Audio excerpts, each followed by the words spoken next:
कालीबाड़ी के महंत जी, पूज्य संतजन, सभी भक्तगण, गोरक्षपीठ की इस परंपरा के अनुसार गोरक्षपीठ के आचार्यद्वय की स्मृति में आयोजित होने वाले साप्ताहिक आयोजन में यहाँ पर इस धार्मिक कथा में देश के सुविख्यात कथाव्यास को आमंत्रित करके उनके श्री मुख से पावन कथा का श्रवण करने का आनंद गोरखपुर के श्रद्धालुजनों को प्राप्त होता रहा है। आज हम सबका सौभाग्य है कि जगतगुरु रामानुजाचार्य पूज्य स्वामी वासुदेवाचार्य जी का सानिध्य आप सबको प्राप्त हो रहा है। यद्यपि पूज्य स्वामी जी का सानिध्य प्रतिवर्ष इस अवसर पर होने वाले विभिन्न समसामयिक विषयों पर आयोजित गोष्ठियों में प्राप्त होता रहा है, लेकिन कथाव्यास के रूप में गोरक्षपीठ के इस मंच से गोरखपुर के श्रद्धालुजनों को उनके श्रीमुख से उनकी विलक्षण प्रतिभा, विद्वता और तर्क सम्मत, शास्त्र सम्मत विवेचना को सुनने, जानने और समझने का अवसर पहली बार गोरखपुर के श्रद्धालुजनों को यहाँ पर प्राप्त होगा, और वह भी केवल सामान्य कथा नहीं। यद्यपि कल हम लोग जिस विषय पर यहाँ चर्चा करेंगे उस विषय पर कल प्रातःकालीन सत्र में विस्तृत विवेचना भी होगी, लेकिन कथा जो भारत की परंपरा का एक भाग रहा है, हजारों वर्षों से अपने इतिहास को भारतीय मनीषा ने वेदों के माध्यम से, ब्राह्मण ग्रंथों के माध्यम से, रामायण और महाभारत जैसे महाकाव्यों के माध्यम से, उपनिषद और पुराणों के माध्यम से पीढ़ी दर पीढ़ी उसका विस्तार किया। श्रीमद् भागवत महापुराण की कथा के माध्यम से पूरे के पूरे इतिहास को समाहित करते हुए अगली पीढ़ी तक जन जन के लिए सुलभ कराने के लिए कथा व्यास ने इस पवित्र आयोजन के माध्यम से भारत की पूरी पीढ़ी को अपनी परंपरा के साथ जोड़ने का अद्भुत कार्य किया। दुनिया के अंदर अन्यत्र कहीं भी ये सब देखने को नहीं मिला। लेकिन कथा को हम लोग केवल एक पीढ़ी से दूसरी पीढ़ी तक पहुंचाने का माध्यम ही न बने, बल्कि उसके तात्विक विवेचन के उस निष्कर्ष तक भी पहुंच सके कि श्री राम और श्री कृष्ण का इन कथाओं से क्या संबंध है, क्या समन्वय है, और वर्तमान परिप्रेक्ष्य में इन कथाओं की उपयोगिता किस रूप में हम सब के लिए अत्यंत महत्वपूर्ण है। इन सब विषयों को लेकर के अगले एक सप्ताह तक गोरखपुर के सभी सुधीजनों को, श्रद्धालुजनों को, यजमानों को इस कथा को सुनने का अपना एक अद्भुत आनंद प्राप्त होगा। मैं इस अवसर पर गोरक्षपीठ की ओर से जगतगुरु रामानुजाचार्य पूज्य स्वामी वासुदेवाचार्य जी महाराज का हृदय से स्वागत करता हूं, अभिनंदन करता हूं।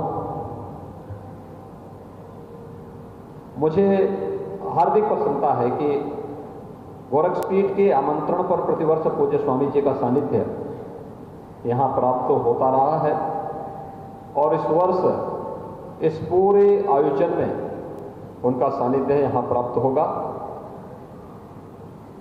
हम सब जानते हैं कि गोरक्षपीठ के आचार्यद्वय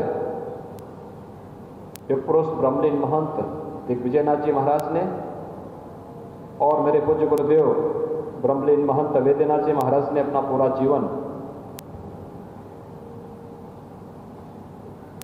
देश के लिए, धर्म के लिए, सनातन धर्म के लिए, मानबिंदुओं की पुनर्स्थापना के लिए समर्पित किया था। उनका पूरा जीवन, देश की कोई ऐसी घटना नहीं रही होगी जो सनातन हिंदू धर्म और देश को प्रभावित करती हो और जिसमें ये दोनों महापुरुष अपने आप को अलग किए हुए हों।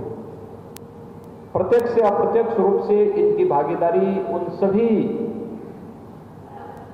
अभियानों के साथ रही है जो लोक कल्याण के लिए,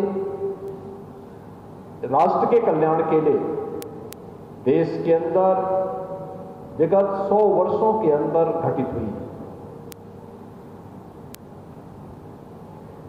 गोरखपुर और उसके आसपास के क्षेत्र में स्वास्थ्य और शिक्षा का कोई ऐसा महत्वपूर्ण केंद्र नहीं होगा जिनमें प्रत्यक्ष रूप से इन महापुरुषों की भागीदारी न रही हो। धार्मिक जागरण का कार्यक्रम रहा हो या 5 सदी के एक लंबे इंतजार के बाद देश के यशस्वी प्रधानमंत्री से नरेंद्र मोदी जी के कर कमलों से उनके मार्गदर्शन में देश की जिस एक बड़ी समस्या का समाधान हुआ है, अयोध्या में भगवान श्री राम के भव्य मंदिर के निर्माण कार्य का, और प्रधानमंत्री जी के कर कमलों से इस कार्य का शुभारंभ भी हो चुका है। हम सब जानते हैं इस आंदोलन की शुरुआत का जो मील का पत्थर था वो गोरखपीठ था। गोरखपीठ के दोनों आचार्य थे, ब्रह्मलीन महंत दिग्विजयनाथ जी महाराज और ब्रह्मलीन महंत वेद्यनाथ जी महाराज। जब यह सफलता की इस नई ऊंचाइयों तक यह आंदोलन पहुंचा है, स्वाभाविक रूप से उनकी आत्मा को भी अपार शांति की अनुभूति हो रही होगी। और इस वर्ष, विगत वर्ष यहां पर कथा का आयोजन हुआ था। उस समय कोरोना महामारी से पूरा समाज तप्त था, जूझ रहा था, और देश के अंदर पहली कथा गोरखपीठ के मंच पर वो जो स्वामी राघवाचार्य जी महाराज के श्रीमुख से सुनने का अवसर आपको प्राप्त हुआ था। और आप सब जानते हैं कि जगतगुरु रामानुजाचार्य, जगतगुरु राघवाचार्य जी के भी पूज्य गुरुदेव हैं। उनके श्रीमुख से इस बार कथा को सुनने का अवसर हम सबको प्राप्त होगा। मुझे विश्वास है मर्यादा पुरुषोत्तम भगवान श्री राम, लीलाधारी भगवान श्री कृष्ण की इस पावन कथा और उनके तात्विक विवेचन से जुड़े हुए उन सभी सार को हम सब समझने का प्रयास करेंगे। बहुत ही सहज, सरल, तर्कसंगत और शास्त्र सम्मत तरीके से पूज्य स्वामी जी के श्रीमुख से इस कथा को सुनने का अवसर आप सबको प्राप्त होगा। मैं एक बार फिर से आयोजन समिति से जुड़े हुए सभी पदाधिकारी और सदस्यों को हृदय से धन्यवाद देता हूं। पूज्य स्वामी जी का हृदय से स्वागत और अभिनंदन करता हूं।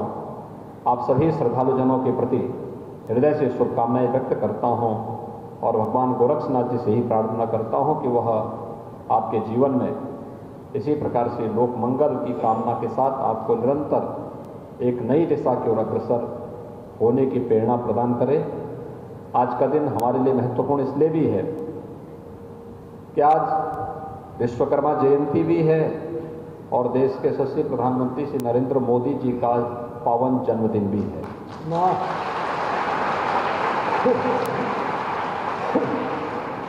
देश को जो एक नई दिशा उन्होंने दी है, प्रधानमंत्री बनने के बाद वैश्विक स्तर पर भारत का सम्मान जिस रूप में बढ़ा है वो अत्यंत अनुकरणीय है, अभिनंदनीय भी है।